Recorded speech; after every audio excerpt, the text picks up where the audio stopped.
Chapter 14. The Rolling Force. Don Juan was about to start his explanation of the mastery of awareness, but he changed his mind and stood up. We had been sitting in the big room, observing a moment of quiet. "I want you to try seeing the eagle's emanations," he said. "For that you must first move your assemblage point until you see the cocoon of man." We walked from the house to the center of town. We sat down on an empty, worn park bench in front of the church. It was early afternoon, a sunny, windy day with lots of people milling around. He repeated, as if he were trying to drill it into me, that alignment is a unique force because it either helps the assemblage point shift or it keeps it glued to its customary position. The aspect of alignment that keeps the point stationary, he said, is will, and the aspect that makes it shift is intent. He remarked that one of the most haunting mysteries is how will, the impersonal force of alignment, changes into intent, the personalized force, which is at the service of each individual. "The strangest part of this mystery is that the change is so easy to accomplish," he went on. "But what is not so easy is to convince ourselves that it is possible. Right there is our safety catch. We have to be convinced, and none of us wants to be." He told me then that I was in my keenest state of awareness, and that it was possible for me to intend my assemblage point to shift deeper into my left side, to a dreaming position. He said that warriors should never attempt seeing unless they are aided by dreaming. I argued that to fall asleep in public was not one of my fortes. He clarified his statement, saying that to move the assemblage point away from its natural setting and to keep it fixed at a new location is to be asleep. With practice, seers learn to be asleep and yet behave as if nothing is happening to them. After a moment's pause, he added that for purposes of seeing the cocoon of man, one has to gaze at people from behind as they walk away. It's useless to gaze at people face to face, because the front of the egg-like cocoon of man has a protective shield, which seers call the front plate. It is an almost impregnable, unyielding shield that protects us throughout our lives against the onslaught of a peculiar force that stems from the emanations themselves. He also told me not to be surprised if my body was stiff, as though it were frozen. He said that I was going to feel very much like someone standing in the middle of a room looking at the street through a window, and that speed was of the essence, as people were going to move extremely fast by my seeing window. He told me then to relax my muscles, shut off my internal dialogue, and let my assemblage point drift away under the spell of inner silence.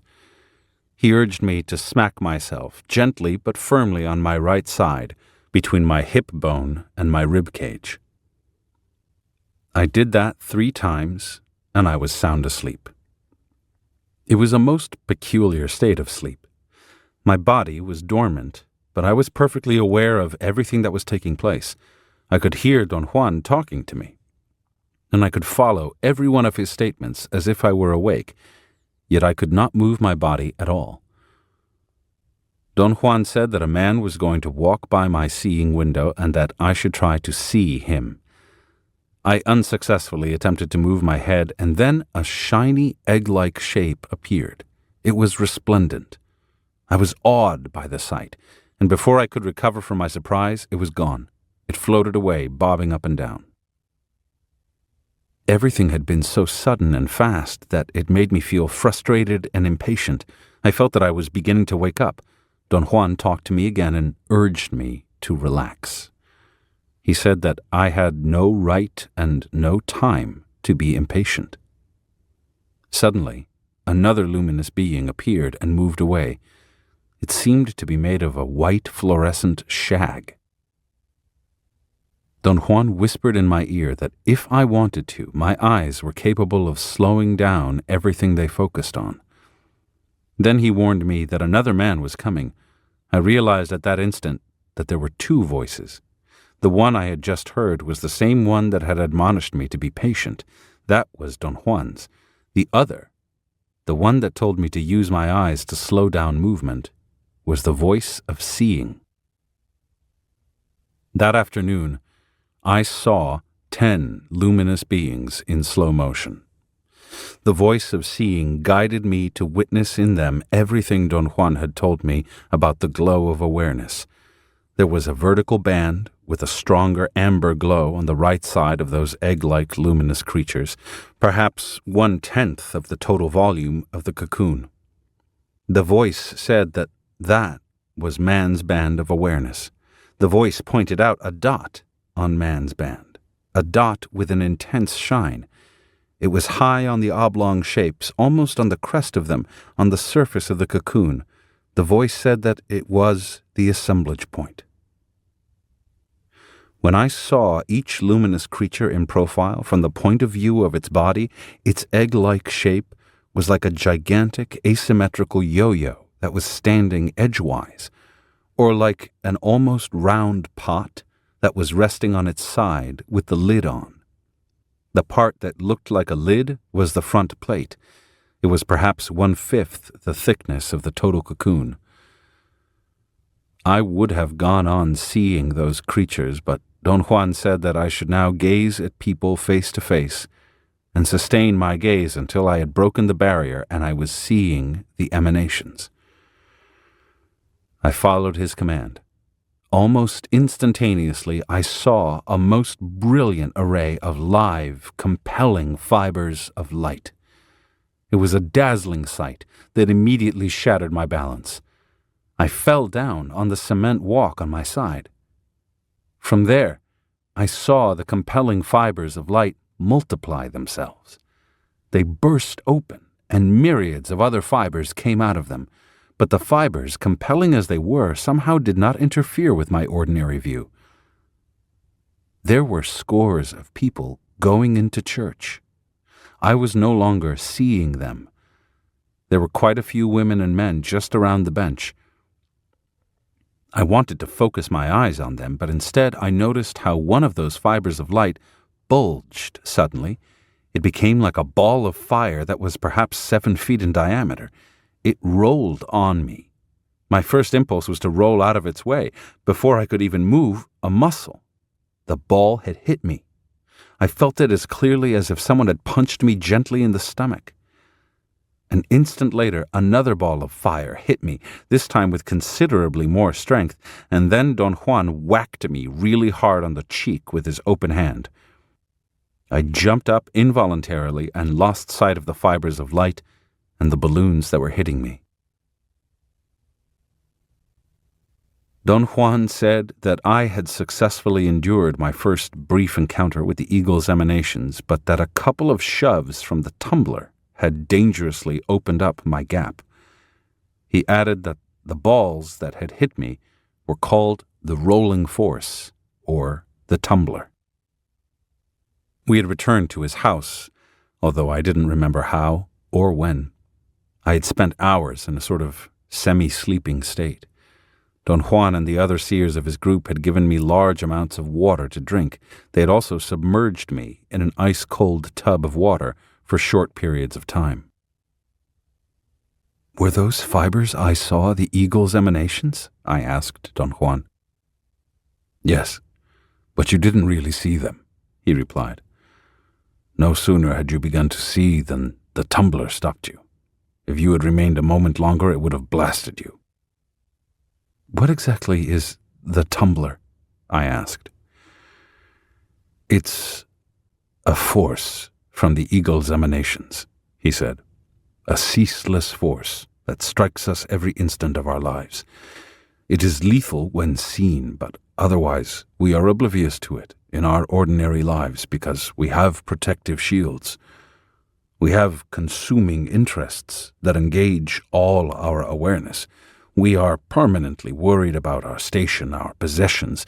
These shields, however, do not keep the tumbler away. They simply keep us from seeing it directly, protecting us in this way from getting hurt by the fright of seeing the balls of fire hitting us.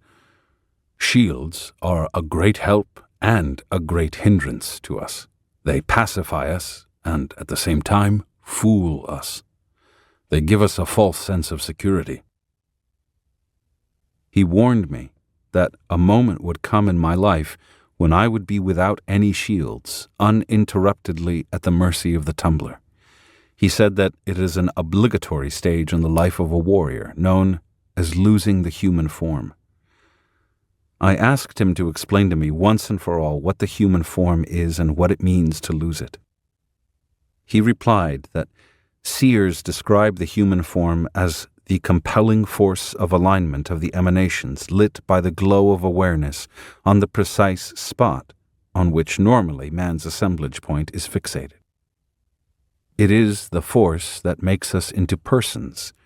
Thus, to be a person is to be compelled to affiliate with that force of alignment and consequently to be affiliated with the precise spot where it originates.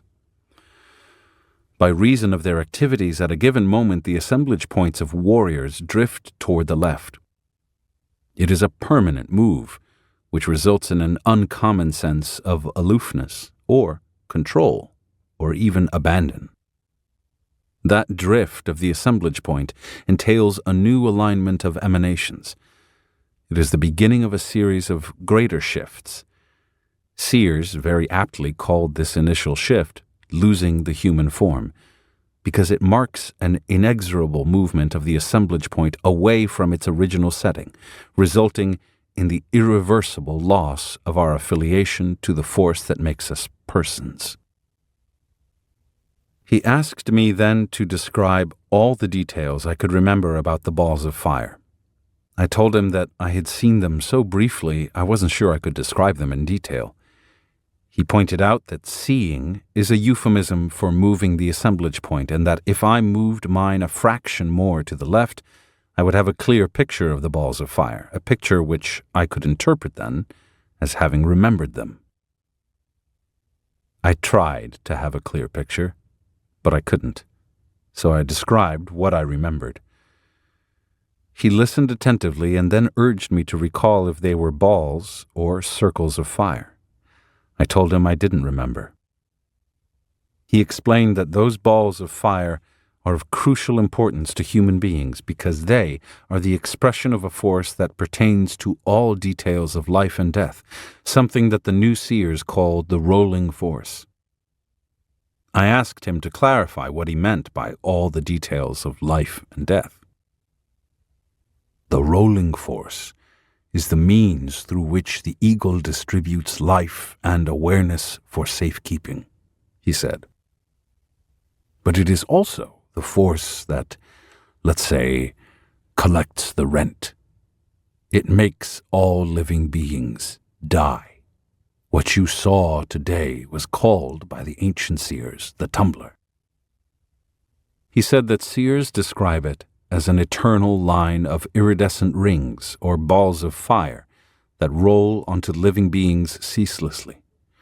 Luminous organic beings meet the rolling force head-on until the day when the force proves to be too much for them and the creatures finally collapse. The old seers were mesmerized by seeing how the tumbler then tumbles them into the beak of the eagle to be devoured. That was the reason they called it the tumbler. You said that it is a mesmerizing sight. Have you yourself seen it rolling human beings? I asked. Certainly I've seen it, he replied, and after a pause he added, You and I saw it only a short while ago in Mexico City. His assertion was so far-fetched that I felt obliged to tell him that this time he was wrong. He laughed and reminded me that on that occasion, while both of us were sitting on a bench in the Alameda Park in Mexico City, we had witnessed the death of a man. He said that I had recorded the event in my everyday life memory as well as in my left side emanations. As Don Juan spoke to me, I had the sensation of something inside me becoming lucid by degrees, and I could visualize with uncanny clarity the whole scene in the park. The man was lying on the grass with 3 policemen standing by him to keep onlookers away. I distinctly remember Don Juan hitting me on my back to make me change levels of awareness, and then I saw. My seeing was imperfect.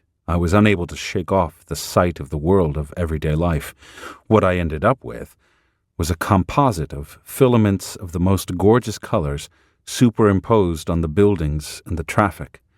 The filaments were actually lines of colored light that came from above. They had inner life. They were bright and bursting with energy. When I looked at the dying man, I saw what Don Juan was talking about. Something that was at once like circles of fire or iridescent tumbleweeds was rolling everywhere I focused my eyes. The circles were rolling on people, on Don Juan, on me. I felt them in my stomach and became ill. Don Juan told me to focus my eyes on the dying man. I saw him at one moment curling up just as a sow-bug curls itself up upon being touched. The incandescent circles pushed him away as if they were casting him aside, out of their majestic, inalterable path. I had not liked the feeling. The circles of fire had not scared me. They were not awesome or sinister. I did not feel morbid or somber. The circles rather had nauseated me. I'd felt them in the pit of my stomach. It was a revulsion that I'd felt that day. Remembering them conjured up again the total feeling of discomfort I had experienced on that occasion. As I got ill, Don Juan laughed until he was out of breath. "You're such an exaggerated fellow," he said. "The rolling force is not that bad. It's lovely, in fact. The new seers recommend that we open ourselves to it. The old seers also opened themselves to it, but for reasons and purposes guided mostly by self-importance and obsession. The new seers, on the other hand, make friends with it. They become familiar with that force by handling it without any self-importance. The result is staggering in its consequences." He said that a shift of the assemblage point is all that is needed to open oneself to the rolling force. He added that if the force is seen in a deliberate manner, there is minimal danger. A situation that is extremely dangerous, however, is an involuntary shift of the assemblage point, owing perhaps to physical fatigue, emotional exhaustion, disease, or simply a minor emotional or physical crisis, such as being frightened or being drunk. When the assemblage point shifts involuntarily, the rolling force cracks the cocoon, he went on. I've talked many times about a gap that man has below his navel. It's not really below the navel itself, but in the cocoon at the height of the navel. The gap is more like a dent, a natural flaw in the otherwise smooth cocoon. It is where the tumbler hits us ceaselessly and where the cocoon cracks. He went on to explain that if it is a minor shift of the assemblage point, the crack is very small. The cocoon quickly repairs itself, and people experience what everybody has at one time or another: blotches of color and contorted shapes, which remain even if the eyes are closed. If the shift is considerable, the crack also is extensive, and it takes time for the cocoon to repair itself, as in the case of warriors who purposely use power plants to elicit that shift, or people who take drugs and unwittingly do the same. In these cases, men feel numb and cold. They have difficulty talking or even thinking. It is as if they have been frozen from inside. Don Juan said that in cases in which the assemblage point shifts drastically because of the effects of trauma or of a mortal disease, the rolling force produces a crack the length of the cocoon. The cocoon collapses and curls in on itself, and the individual dies. Can a voluntary shift also produce a gap of that nature? I asked. Sometimes, he replied. We're really frail. As the tumbler hits us over and over, death comes to us through the gap.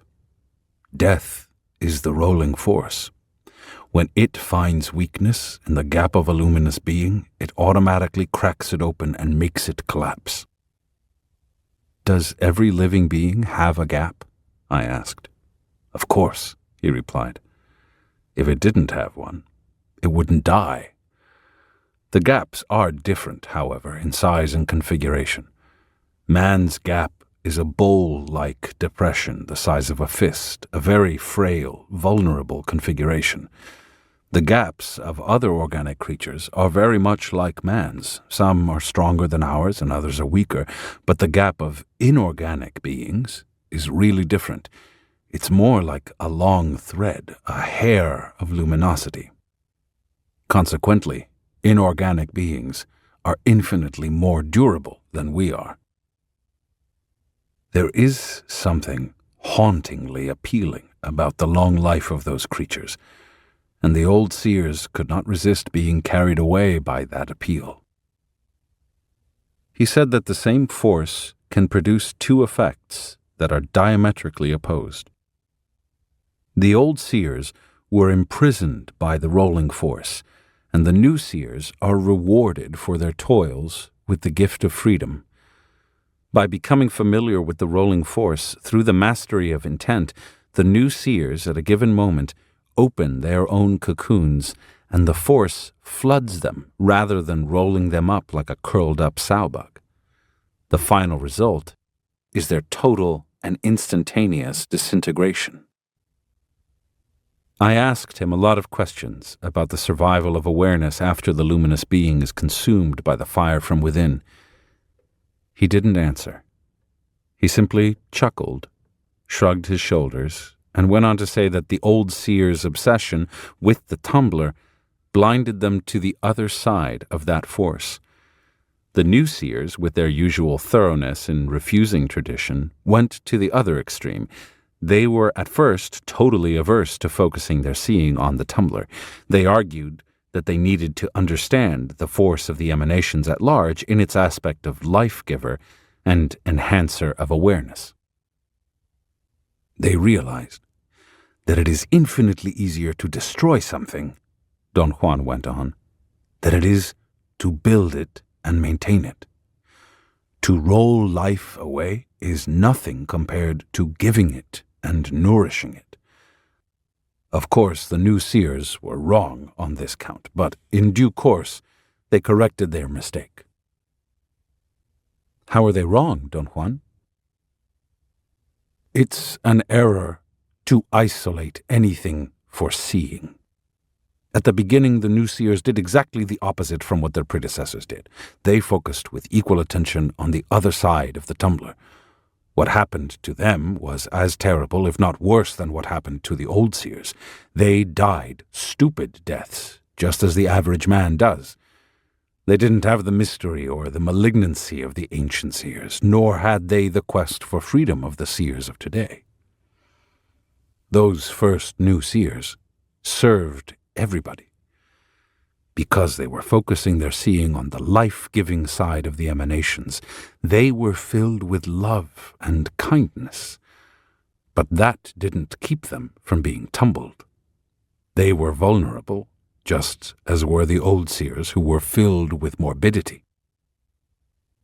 He said that for the modern-day new seers, to be left stranded after a life of discipline and toil, just like men who have never had a purposeful moment in their lives, was intolerable. Don Juan said that these new seers realized, after they had readopted their tradition, that the old seers' knowledge of the rolling force had been complete. At one point, the old seers had concluded that there were, in effect, two different aspects of the same force. The tumbling aspect relates exclusively to destruction and death. The circular aspect, on the other hand, is what maintains life and awareness, fulfillment and purpose. They had chosen, however, to deal exclusively with the tumbling aspect. Gazing in teams, the new seers were able to see the separation between the tumbling and the circular aspects, he explained. They saw that both forces are fused but are not the same. The circular force comes to us just before the tumbling force. They are so close to each other that they seem the same. The reason it's called the circular force is that it comes in rings, thread-like hoops of iridescence, a very delicate affair indeed.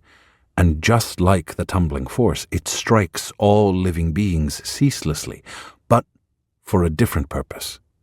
It strikes them to give them strength, direction, awareness, to give them life. What the new seers discovered is that the balance of the two forces in every living being is a very delicate one, he continued. If at any given time an individual feels that the tumbling force strikes harder than the circular one, that means the balance is upset. The tumbling force strikes harder and harder from then on until it cracks the living being's gap and makes it die. He added that out of what I had called balls of fire comes an iridescent hoop exactly the size of living beings, whether men, trees, microbes, or allies. Are there different sized circles? I asked. Don't take me so literally, he protested. There are no circles to speak of, just a circular force that gives seers who are dreaming it the feeling of rings. And there are no different sizes either. It's one indivisible force that fits all living beings, organic and inorganic. Why did the old seers focus on the tumbling aspect? I asked. Because they believed that their lives depended on seeing it, he replied. They were sure that their seeing was going to give them answers to age-old questions. You see, they figured that if they unraveled the secrets of the rolling force, they would be invulnerable and immortal. The sad part is that in one way or another they did unravel the secrets, and yet they were neither invulnerable nor immortal. The new seers changed it all by realizing that there is no way to aspire to immortality as long as man has a cocoon. Don Juan explained that the old seers apparently never realized that the human cocoon is a receptacle and cannot sustain the onslaught of the rolling force forever.